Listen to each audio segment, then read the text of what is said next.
Have you ever felt as though your purpose isn't good enough, or that the impact you're creating isn't actually big enough? Join me and my client, Rose Kirby, as we discuss the judgments surrounding purpose and impact. In this episode, you'll learn the difference between macro and micro impact and why neither is better than the other. You'll also learn the correlation between meaning and impact, and the importance of community and accountability for purpose-driven entrepreneurs and leaders. Rose Kirby is a leadership coach and business strategist to millennials on a mission. She's a member of the Forbes Coaches Council and speaker and host of the Facebook group Millennial Impact Makers. As an advocate for the millennial generation, Rose is dedicated to helping those ready to do something bigger to grow and monetize their mission and become recognized leaders while creating a meaningful impact. Unlike the corporate notion of leadership, Rose believes in igniting leadership within the millennials to carve their own path, even when it's different to everyone else's, and to inspire others to take action beyond what they would have ordinarily taken. This conversation is part of my special 10-episode client feature where I'm featuring incredible clients who inspire me. If you're interested in working with me, a great place to start would be my Unleashed and Unapologetic program. Head to rubyfremont.com/unleashed to sign up. Today's episode is sponsored by the Mayfair Hotel and Eve American Bistro in downtown Los Angeles, home of my annual 3-day event, Amplified Soul Live. The 2019 event takes place February 22nd to the 24th. For info and tickets, head to rubyfremont.com/ASL. All the links will be in the show notes. Now, it is time to continue this 10-episode client feature with Rose Kirby. Welcome to today's Thought Leader, where I'm challenging you to rise up, speak up, and create a movement. I'm your host, Ruby Fremont, and I'm here as a catalyst for you, the new generation of thought leaders. Join me every week as I dive into raw and real conversations that will help you amplify your presence, influence, and impact. Hey, thought leaders, I am back with another incredible client who inspires me. Rose, welcome to today's Thought Leader. Super excited to have you here. Thank you. Excited as well. Thank you for having me. So one of the things I love about you is that you're really here to support millennials on a mission. And it's so important because that obviously fits in with the rise of the new generation of thought leaders. You're here to support these millennials who are on a mission, but it wasn't always that way for you, correct? Absolutely. Yeah, absolutely. And the reason that I love supporting those people is because that's been my story, I guess. Around a year or so ago, I found myself in a situation where I was so out of alignment with what I felt like I was here to do, and that actually led to an episode of burnout in the end. Because I think when you're so not aligned with your values, with your potential and your purpose, I didn't realize it at the time, but that was leading to a really bad mental place for me, and I was in the wrong environment for that. So yeah, that's why I'm incredibly passionate about supporting those that really know that they're here to do something so much bigger, but they're just trying to figure out what is that exactly and how do I make it happen. Yeah. I love that you mentioned that being out of alignment was one of the things that really led you in the direction of burnout, because I think a lot of people don't realize that we get burnt out or experience high levels of anxiety or overwhelm when we're not in alignment. And a lot of people don't know what that means. So for you specifically in that point in time, you're saying that you were in a space of not being aligned in your corporate job, and now as an entrepreneur, you're feeling super aligned. Want you to tell our listeners a little bit about that so you can give them some insights on what that actually looks like? Yeah, sure. So I think there were two key pieces here for me. The first was around my purpose and the impact I was making, and the second was around my potential. So the first was around, so just kind of stepping back and thinking about the impact I was making at that time. And I was in a job where we talked about impact all the time, the clients and like what the difference we were making. it was at a corporate level. It was at a very like C-suite type level of impact. Yet I didn't find that meaningful. Mm. And I really struggled to voice that because I felt like I would be incredibly judged by that. Mm-hmm. And yeah, to kind of turn around and say, hey, actually, I don't find this work meaningful. Right. Kind of feels a bit controversial. Yeah. Yeah. So that was hard. And actually, as I kind of thought more about that, I realized the kind of impact I do care about is not the macro big picture, let's save loads of money or impact huge populations. It's about the much deeper individual level impact where I'm helping somebody in their life, literally one-on-one. And that took a long time for me to admit to myself and then admit to the people around me. That's why I wasn't feeling so good. Mm. And then the second piece being around the potential and feeling like I wasn't using my strengths. And I don't know if you've ever felt like this as well, but feeling like you're leaving your own potential on the table because you're not really using all the strengths that you've been gifted with. Right. And that's so frustrating, particularly for somebody who likes to feel like they're growing the whole time and you're learning and that Yeah. you want to achieve, and actually to feel stuck in this kind of cycle of I'm just operating at 50% of who I could be was so Right. depressing. So, Yeah. I think a lot of people who are on the fence of leaving their corporate jobs to step into entrepreneurship probably experience some of that or a combination of those things, especially the potential piece. But what I found interesting that you just mentioned about purpose and impact is the macro impact versus, like, I guess we could just call it micro impact, yeah. right? Because there is this weird judgy feeling in our Mhm. industry, and I felt this too, Rose, and I'm still deciphering whether or not that judginess is just my own shit or if it's like actually other people judging, right? Like, your mission isn't big enough, it's not impacting the world, so that Mhm. means therefore it is not important, Mhm. versus like someone else who is fundraising and supporting water for Africa. It feels bigger, it's different. Yeah. And there's this weird judginess that comes between macro impact and micro impact. So talk Mhm. to us a little bit about that. Yeah, big time. Because a couple of years ago, I was working on a project where we were helping to increase the financial inclusion of women across the world. I mean, how freaking Wow. awesome does that sound? That was like Right. great. And okay, it might have been my most favorite project during the time I was in that company, but at the end of the day, I didn't get to see it. I didn't get to like, it was just a document at the end of the day. It was just Right. conversations. It wasn't actually really hitting home for me. Mm-hmm. And to kind of turn around and say, hey, that sounds great, but actually this is not floating my boat. Mm-hmm.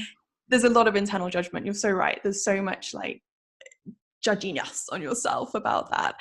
And actually the idea of just working with, let's say, 20 people in a given year, but having a much deeper impact into their life and really seeing that for myself and being able to respond to what they need right there and then is so much more meaningful to me. But I know a lot of people in my life just didn't get that.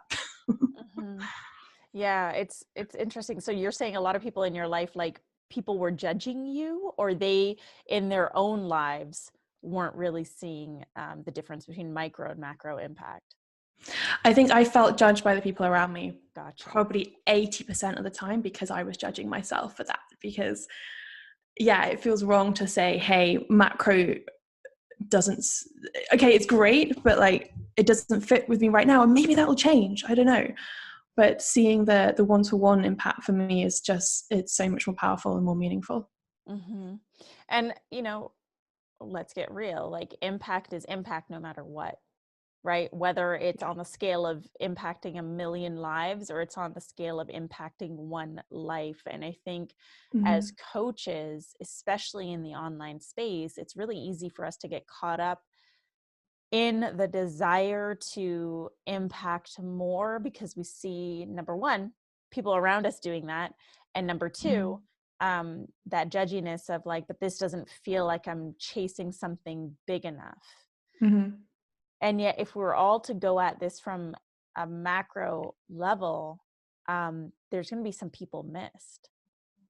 and the micro level work, which I really resonate with, Rose, and I think a lot of our listeners could resonate with this.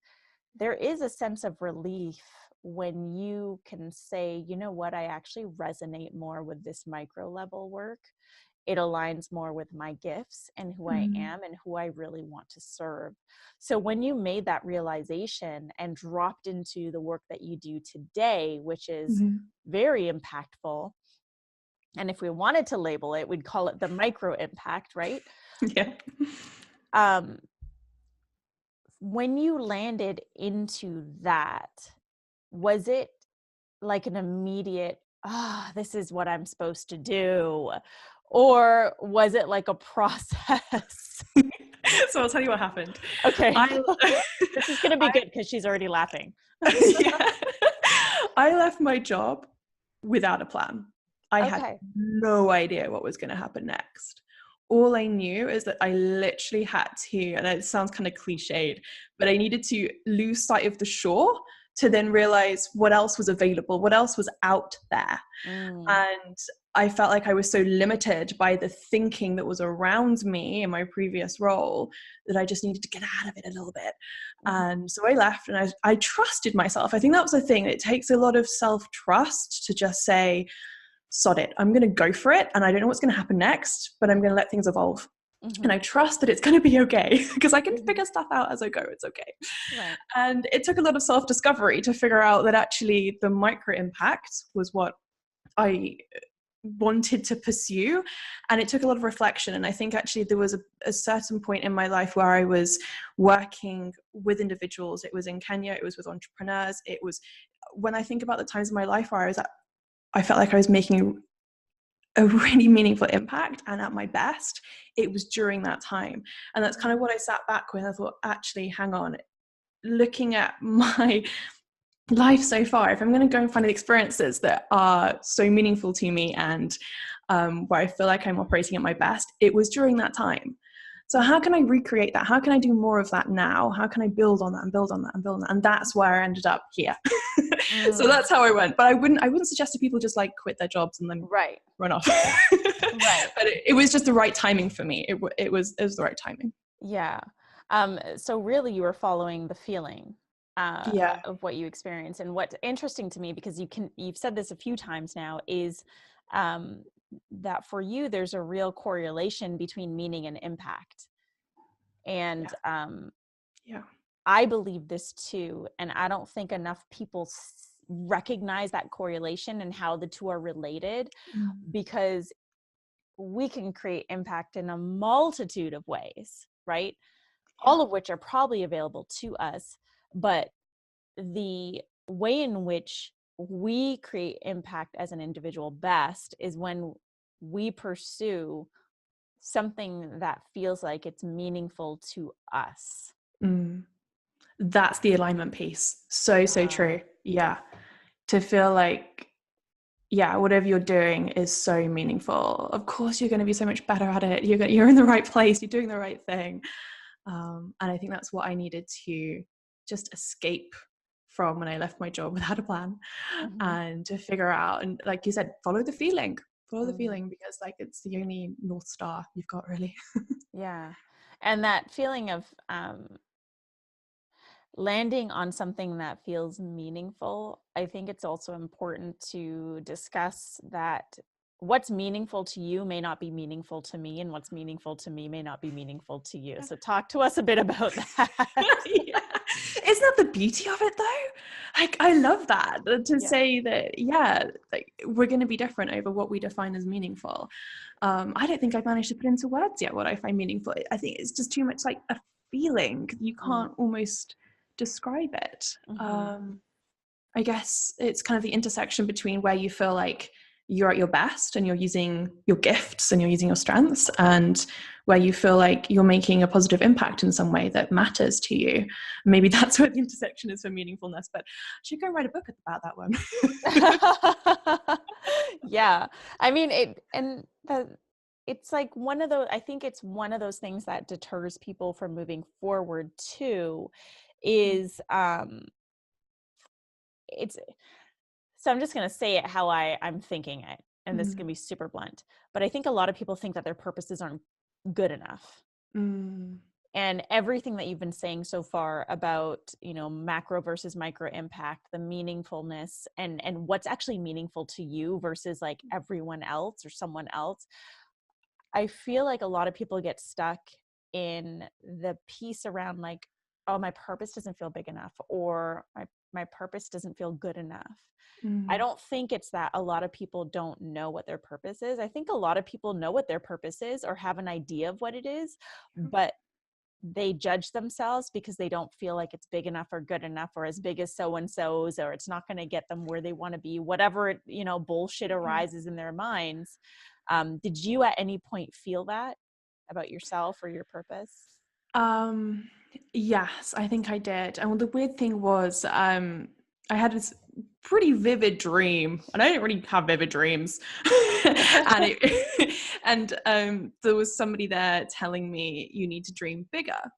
And I said this to my mum the next day. I was like, yeah, there's something happened last night. And she's like, so what do you need to dream bigger about? And what do you need to do? I was like, I don't know.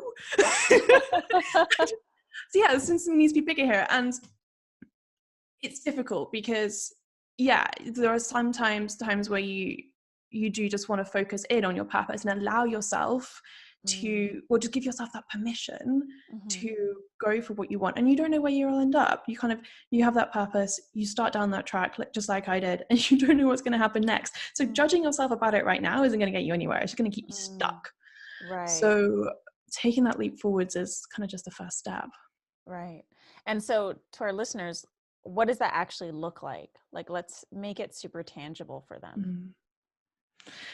Okay, so it depends on where they are. So let's imagine that somebody is wanting to confirm their purpose and take a first step. Let's do that one. Yeah. Okay. We can do all the different types. We can do all of them.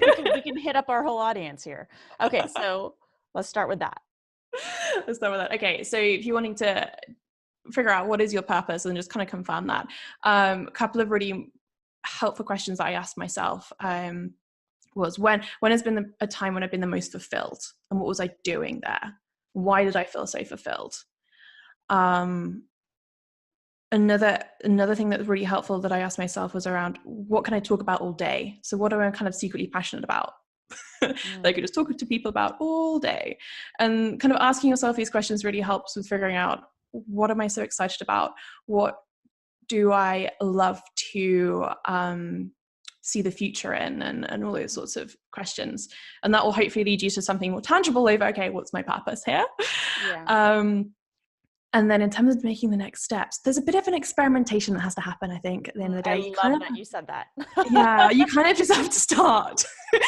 And whatever feels next, whatever feels like the most kind of, follow your nose and just go with whatever feels right next. But there has to be an experimentation almost constantly, or you're thinking about the feedback that you're getting from that experimentation and just kind of refining as you go along. Yeah. People are scared to experiment because they're scared to fail ultimately. Right. Yeah, so common. So yeah. Failure is very common. This is what Rose just shared goes along with my spaghetti analogy that I use a lot. And it's like, you just got to throw some fucking spaghetti on the wall and see what sticks. Otherwise, you're never going to know. If you're just going to hold that bowl of spaghetti, you'll never know if it's going to stick or not. And those questions are super, super insightful to just help get people on the right path. So what about those who perhaps they recognize their purpose, but for whatever reason, they're holding themselves back from actually stepping into it? Like, we've got a millennial, they know that they have a mission, but they're holding back. Yeah. Okay, two things I think is really key here. And I think the first is community. And the second is accountability. And that's one of the two big reasons why I jumped into the You and You program with you, because I knew I needed that. I knew I needed to have those people around me that are also pursuing their purpose, pursuing their mission, their passion. And I'm struggling with it as well. And it's part of the journey. And to be around those people is so important. So having the community there is so powerful. And then the second piece, the accountability. Yeah. So when you've got a community, you've got accountability typically. And the conversations that we have in the You and You Facebook group with you, and on the calls and that kind of thing is key to you keeping yourself moving forwards the whole time, because it's so easy to just get stuck and talk yourself out of things. So yeah, that's why I jumped into the program. It made total sense for me.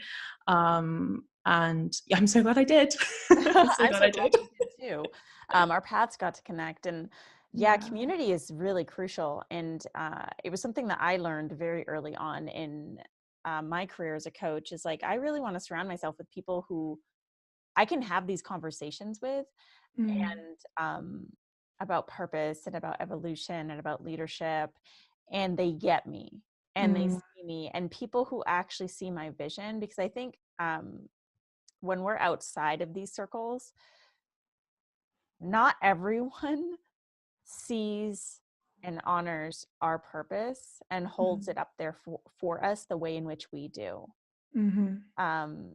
And when you surround yourself with like-minded people, all of a sudden you have people who, number one, they see your vision and your purpose, and they're going to hold it up there with you. And number two, they're going to support you in moving in that direction and bringing that purpose to life, because they understand, they get it. They're on the same journey with their own mission and purpose.